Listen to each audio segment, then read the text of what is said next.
Halo, selamat pagi, siang, sore, dan malam. Nah, tema kali ini adalah bagaimana cara mengirim ikan cupang lewat paket.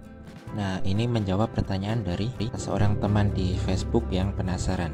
Karena perlu kita ketahui bahwa tidak semua orang itu tahu dunia ikan hias, khususnya ikan cupang. Nah, di situ orang itu bertanya-tanya bagaimana cara mengirimnya, apakah memakai botol dan sebagainya. Bagi yang sering terjun ke dunia ikan hias mungkin tahu dengan hal ini, tetapi kan tidak semuanya mengenal atau mengetahui hal itu. Nah, teman saya ini adalah seorang gamer dan dia ini tidak pernah bermain ikan hias, jadi dia tidak tahu. Nah, ini langsung saya jelaskan saja. Nah, untuk mengirim ikan hias biasanya para penjual itu memakai kardus yang dalamnya biasanya dilapisi oleh semacam gabus styrofoam, bisa juga hanya hanya kardus saja. Nah, ini kita buka kardusnya, biasanya dilapisi oleh double tip ya, dan double tip maksudnya semacam selotip yang warna coklat itu yang anti air, fungsinya untuk biar tidak bocor dan mengenai paket yang lain.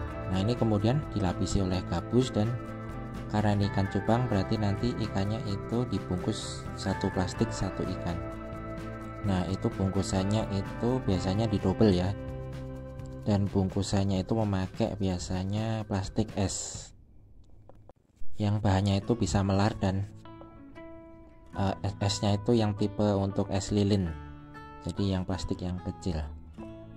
Nah, ini contohnya, dan plastiknya itu dilapisi sebanyak 2 kali ya, agar ikan tidak terjepit, karena ketika dibungkus 2 kali bentuknya nanti seperti bujur sangkar.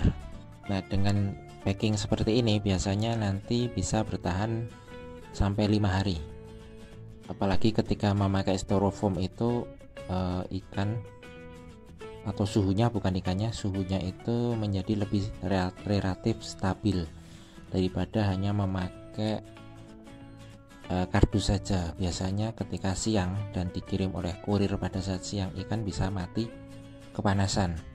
Nah, dengan fungsi memakai styrofoam tadi itu, suhunya itu menjadi agak lebih stabil daripada tidak pakai styrofoam.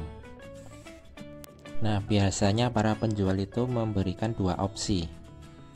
Yang pertama itu apakah memakai gabus styrofoam untuk packing atau hanya memakai kardus. Kalau memakai styrofoam itu nanti ada garansinya, dan ikan bisa diganti ketika mati di pengiriman selanjutnya, tetapi biasanya dikenakan biaya tambahan packing. Nah, sementara yang pakai kardus biasanya tidak ada biaya packingnya, tetapi nanti kalau ikan mati tidak diganti atau tidak ada garansi.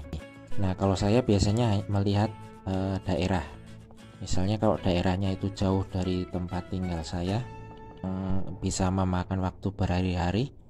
Nah, biasanya saya memakai yang garansi itu, yang pakai packing tambahan biaya itu. Tetapi kalau misalnya hanya 1 hari sampai, nah itu saya biasanya tidak pakai itu, walaupun resikonya juga ada yang mati, tetapi ikan cupang ini jarang sekali mati karena ikan ini memang lumayan tahan banting. Jadi seperti itu pengalaman saya mengirim dan dikirim ikan. Oke, sampai di sini saja. Selamat pagi, siang, sore, dan malam.